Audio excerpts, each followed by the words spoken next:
French Montana is often viewed as one of the biggest jokes in hip-hop. How did he put himself in this position? Well, his actions range from having an inflated ego to being exposed for some shady business tactics. However, the first time he began getting clowned by the internet began when he just so happened to release one of the biggest hits of his career. After his album Excuse My French did not perform as good as he thought it would, French went back to his mixtape grind for 4 years. Excuse My French did not perform as That's good.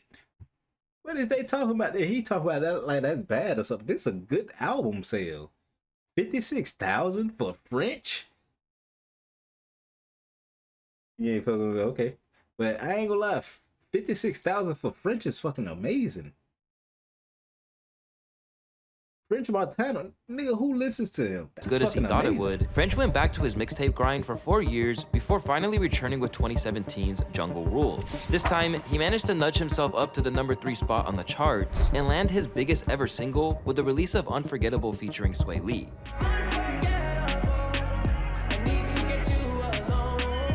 But in typical French fashion, the producer One Mine later revealed that the single was actually meant for Drake's Views album before it found its way to him. And a common theme that you're gonna notice throughout this video is that French has this weird tendency to overstate how important he is to a track, which is exactly what led to his conflict with Swae Lee after French said this during an interview.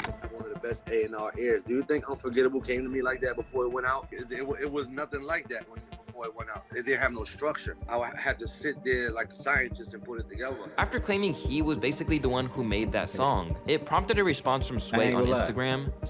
That nigga Swae Lee ain't even around no more. Them Ray Shmurda ain't even around right now.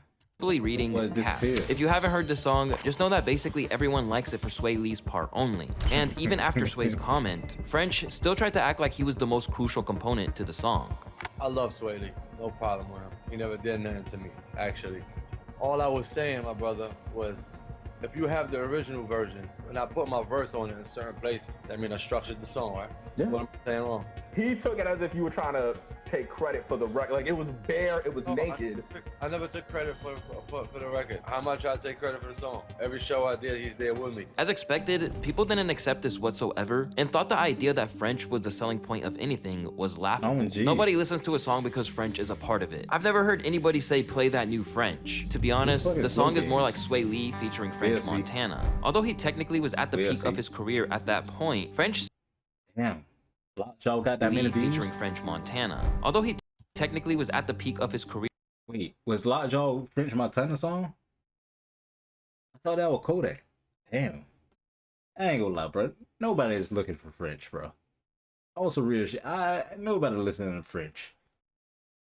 I only heard one person listen to French Montana ever. At that point, French somehow continued to keep taking L after L. For starters, he was infamously photoshopped out of the Three Kings picture with Kendrick, Jay-Z, and Nas by his own label boss, Diddy. After the fact, Puff acted like he didn't even know what happened. You know, I take a lot of pictures with a lot of different celebrities because we're just all family and stuff. And sometimes my photography editor, he doesn't let me know when he's like taking people out of the pictures. I just found out about this. There were people that were taken away that didn't deserve to be taken away. I had nothing to do with it. My friends haven't been. Nah, that boy ain't fuck with that boy French. That boy's a straight lie. Talking to me for like 2 weeks. But people already got the message. Whether or not French ever really let him feel some type of way about it is unclear, but this wouldn't be the only time that interacting with Kendrick Lamar would make him a laughingstock. In fact, it could be argued that the next time was the turning point, where clowning French Montana became a norm in the hip-hop community, as he started dissing K-Dot for the dumbest reason.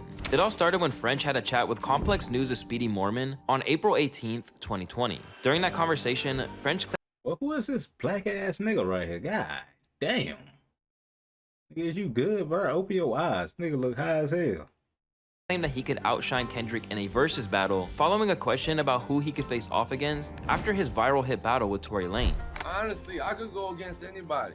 Nigga couldn't even go against Tory Lanez, bro. What hit does he have besides Unforgettable? And if he got Lockjaw? I ain't gonna lie, Tory that nigga when it came to music. He had hits. Tory had hits honestly, for sure. You could put somebody like Kendrick Lamar next to me on the same stage at a festival.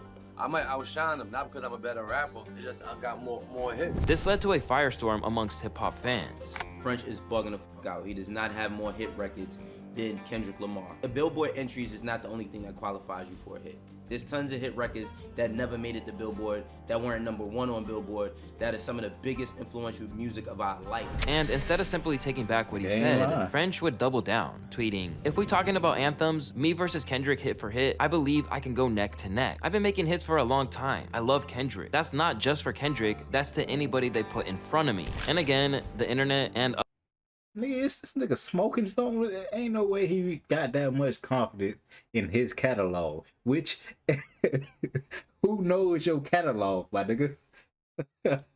Who knows his catalog? other rappers in the industry flat out couldn't believe what they were hearing.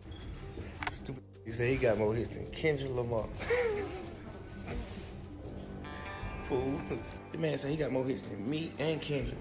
Bro, yo, drinking more hits than no motherfucking Kendrick, and you ain't damn sure ain't got more hits or anthems than me. I didn't even listen to Young Thug, but I know Young Thug got them hits. I didn't even listen to this nigga, but I know he got hella hits. You smoke hard. Why you tripping?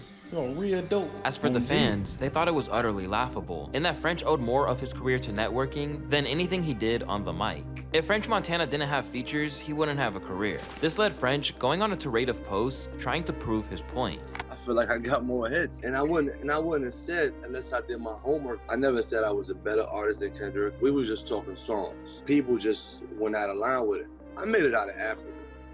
Then I came to the Mecca of hip hop in New York and made it out of New York as one of the top artists from New York till now. If I didn't have this attitude, I would have never made it nowhere. Like, I believe I'm this shit. Still, to say he got completely clowned would be an understatement. But you know what else is unnecessary? French Montana's catalog. Because I say Pop That is one of his best songs ever, but it literally relies on the feature from a Drake, from a Wayne, from a Rick Ross. It's But crazy. Kendrick has literally had 48 songs make it I fuck onto the with that nigga Sean Billboard C. Hot 100. French Montana has had 17. His last I ain't gonna lie. That nigga French had 17. That's a lot more than I thought. I would have gave that nigga 5 at the most. He had 17 that made it on there. Yeah, he doing better than I thought. most successful hit, I believe, was the Unforgettable joint with Sway Lee, which is ironic because French Montana's performance on that track was pretty forgettable. And although there were some people who backed up what he was saying, it was clear that for French, this was perhaps the worst thing he could have said. And rather than being a statement he made at the top of his game, it actually came just months after he was caught for faking streams on his songs. In an in-depth thread on Twitter, one user revealed that many people had complained about finding French's 2020 single, Writing on the Wall, with Post Malone and Cardi B on their Spotify account without their consent. The song was released on September 27th, 2019, and it wasn't very successful despite having 2 I remember popular that. rappers featured in it. It charted for 5 weeks. This is where it gets weird. Apparently the reason it's charting again is because it's currently popular on TikTok. Then why is it only rising on Spotify? The difference between Spotify and Apple Music is astounding. 21 on Spotify, 1,192 on Apple. Rather than respond to the allegations without any facts to dispel the rumors, French just got in his feelings about it. In fact, he jumped on a fan theory that 50 Cent was to blame for the rumors, as the two had a long-standing feud at the time, and 50 was on a troll Bruh. Why everything come back to 50? This nigga 50 is a boogeyman when it come to niggas' careers and shit, bro. What the fuck? rampage against him. Yeah, you sensitive dinosaur. I got all under your skin. Every post on your page is about me. When that hate don't work, they start telling lies, baby. Go keep buying my streams and telling them I'm faking streams. I checked on it. They all coming from New York. I did my homework. Damn you, man. With this scandal, French went from someone that people couldn't always comprehend the success of to being accused of actively taking shortcuts to keep himself in the charts. Between this issue and the whole Kendrick situation, French had a rough start to 2020, and as the decade progressed, it only kept getting worse. A year and a half after the streaming scandal, French returned to the game with a new project titled They Got Amnesia, and as the title suggested, French was out to prove that hip-hop had overlooked what he had truly given to the game, and that they should remember what he achieved. Man, So what? you often get into these internet back and forths with, trolls and whatnot. Yeah. Saying you can't rap, you ain't got heat, the only hits you got is collab. In what ways He does do. that phase you? I think that a lot of people don't know that I got 21 mixtapes. You know what I'm saying? Like, Man, the nigga respect the grind and all that, but like, I ain't gonna lie. Who listens to this nigga? I need to find a nigga. Somebody need to show me their phone and say, I bump this French Montana mixtape right here all the time. What is your mixtape? I ain't never heard of a nigga having a whole mixtape of French. Ever. Ever. I'm not tripping, bro. I ain't never heard a nigga say they got a French Montana mixtape. What songs is on that motherfucker? a lot of people don't know that. You know, a lot of people just hear what the radio gives them and things Yeah, like you that. not on You know, the there's a radio. difference between fans and just, you know, people that just, you know, just jump from one person to another. But instead, it prompted a trend where people were asked to name 5 French songs without a feature in Squid Game style fashion. As this I'm meme gone. took off, people had plenty of fun at the Moroccan rapper's expense. Man, I'll just do it myself. So this is it, huh? And eventually, French had enough and decided to respond to the controversy with a list of his own. Rather than bring the discussion to a halt, the fact that he had to do Hold on.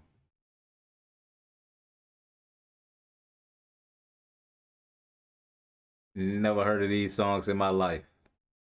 I ain't gonna lie, this nigga did this for nothing, just to prove nobody right. do it himself wasn't a good look. And basically, all he proved was that no one apart from French Montana could actually pull it off and escape with their life. As a result of these continued L's, French's public persona was at an all-time low. It even got so bad that when he became one of the many rappers who caught up with YK Osiris and demanded their cash back from him, he somehow still came out worse in the eyes of the public.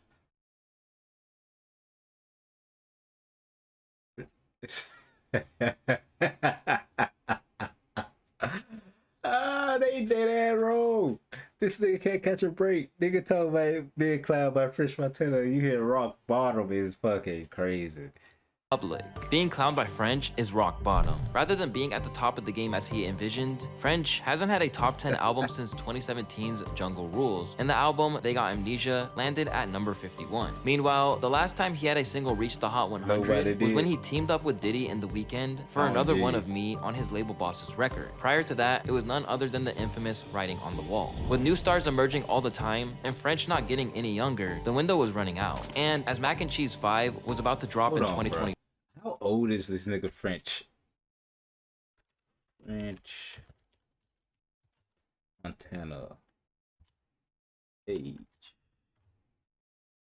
He 39?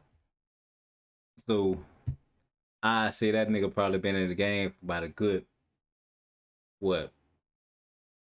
Damn, French been in the game for a long time now. I ain't gonna sit here and cap. He been in the game for a long time. It's just who the fuck listen to this nigga? On some real shit.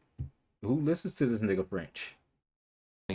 French knew that he had to take drastic action to turn the tide, even if he had to use every single trick in the book. But all that it has done is result in the hip-hop audience finally deciding that he's nothing more than a chart-obsessed rapper who cares more about certifications than actually delivering quality output. That's because when the album dropped, some people claimed that the album was, once again, being shoved in their face by platforms like Spotify. Somebody posted Spotify, shit was like, all right, this has to stop. And literally, when he opened the screen, it was just all French Montana. There was also the fact that he released 5 different versions of the project, as well as a deluxe version, which totaled 125 tracks on the album. He dropped 6 or 7 versions of the same album.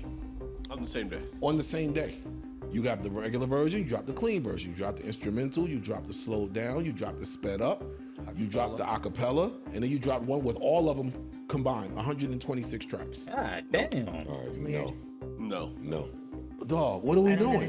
With each track accompanied by sped up and slowed down versions, it was clear that French was trying to appeal to TikTok audiences in the least organic way possible. And that really is a horrible way to approach the hip hop game, where everything you do is under the microscope. This looks like a cry for help. Like, damn, you must really need streams. French has been tricking the algorithms for decades now. For French, this was simply good business, with the rapper taking his cues from an unlikely source of inspiration. Taylor Swift dropped eight versions of the album of her album. I'm just She can do that. She's sucking on my ball. I got a mood type shit. Nigga, that's one of his lyrics, nigga. I ain't never heard that. But Taylor Swift can drop 8 fucking same albums. She can do that, bro. Her fans eat that shit up. Nigga, she is one of the most successful fucking artists of all time. It's crazy. It's a song, but like, bruh, he can't compare himself to fucking Taylor Swift. Is you fucking crazy? Like, I ain't never heard nobody bumping Taylor Swift, but Taylor Swift, that girl. Like, let's be real. I ain't never heard nobody bumping Taylor Swift, but she that girl. I'm just learning to hustle from them. I dropped five versions. My fans always love my beats. So I dropped the instrumental. I dropped the acapella for all the DJs. I like blending. And I dropped clean. I dropped the spread up one because of TikTok. I dropped the chopped and screwed. Bro, so what's so important about this line, my nigga? This nigga act like this an important ass line. Like this he had like this was straight hot fire right now. That oh boy, I gotta search this. Oh man, you talk about this shit with fucking nigga, I heard that. Nigga, that fucking what you call it? Playboy Cardi fucked up that whole song. I'm gonna be real. People will stop asking me for all different type of versions, and I guess all those songs equaled up to 126 songs. Because I was watching everybody doing it. I was watching JT and a bunch of other people that had big records, and I seen them just put out like instrumentals and all that. I'm like, yo, like how come it's so easy to find this? And when I went on their page, and I see they had like 6 different versions. I was like, yo, they genius. Although he claimed that everyone's doing it, the truth is that they really aren't. Can you imagine any other top tier rappers doing this? Would Kendrick ever drop sped up versions of any of his tracks? There's no way. Besides, with features from Kanye West, Lil Wayne, Rick Ross, Lil Durk, and many more rap elites, it's clear that French threw everything at the wall on this project. And yet, he still didn't have enough faith in it to let the music speak for itself. And rather than being seen as a visionary, French's decision was basically seen as everything wrong with today's industry and even turned off his own supporters. While this brazen strategy certainly didn't pay off in terms of reforming hip-hop's view of him, what's crazy is that French still didn't think he stacked the odds enough in his favor. And as the project was rolled out, he was accused of running a sales scam with discount Mac and Cheese 5 vinyls. When Mac and Cheese 5 initially came out, bro. The name of this fucking album is garbage.